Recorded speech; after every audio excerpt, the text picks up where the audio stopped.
দুই বন্ধু ছিল। একজন তো অনেক চালাক, আরেকজন ছিল ভোদাই। তুই বন্ধু মিলে এক জায়গায় চাকরি পাইল রাজার বাড়িতে। তো যেটা চালাক সে চাকরি পাইল রাজার বাড়ির গোয়ালে, মানে গরুর গোবর টবর সাফ করেব, দুধ দোয়াবে এগুলো।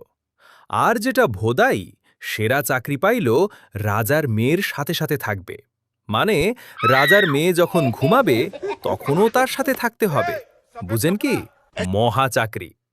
তো এগুলো দেখে যে চালাক বন্ধু, তার তো হিংসে হইতেছে যে আমি এত চালাক, আমারে গোবর সাফ করা লাগে। আরও ভোদাই চাকরি পাইল রাজার মেয়ের সাথে থাকার। তো চালাক বন্ধু একদিন ওই ভোদাইরে বলতেছে, তুই চাল একটা ছিল কঠিন পোংটা, সব সময় ওর মাথায় জাউরা বুদ্ধি আশপাশ করতে থাকে। তো ভোদাইটারে ডাক দিয়ে জাউরে বলতেছে যে আজকে রাতে রাজার মেয়ে ঘুমানোর পর তার গালে পিন দিয়ে দুইটা ছিদ্র করবি, তারপর চিল্লাচিল্লি করে বলবি যে সাপ আছে, সাপ আছে, সাপ রাজার মেয়েকে কামড়াইছে। তখন এই ডাক শুনে যখন মানুষ আসবে তখন সবাইরে বলবি যে আমার বন্ধু তো ওঝা, যে আমার বন্ধুরে ডাকে, আমার বন্ধু তো ওঝা। তো যেই কথা সেই কাজ। ভোদাই রাজার মেয়ের গালে ছিদ্র করে চিল্লাচিল্লি শুরু করল। লোকজন আসলো, তখন বলল যে আমার বন্ধু তো অনেক বড় ওঝা, তারে ডাকেন।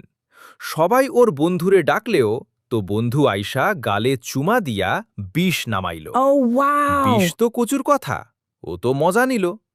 তারপর ভোদাই চিন্তা করতেছে যে আমি রাজার মেয়ের সাথে থাকি, এই কাজ করতে পারলাম না, আর ওই মজা নিয়ে নিল।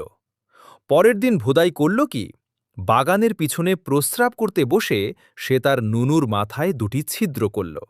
তারপর আবার চিৎকার করে বলতে লাগল যে আমার বন্ধু ওঝা, ওরে ডাকেন। তো সবাই ওর বন্ধুকে ধরে নিয়ে আসলো। এখন কি বন্ধু তো মহা বিপদে পড়ল, ফাইসা গেছে পাগলায়, কিছু করার নাই। নুনুর মাথায় চুমু দিতে হইল। পরে ভোদাইটা চালাক তাকে বলতেছে যে শালা, তুমি আমাকে ভোদাই পাইছিলা না, এমন শিক্ষা দিয়ে দিছি, সারা জীবনে তুমি আর আমার সাথে জাইরেমি করতে আসবা না।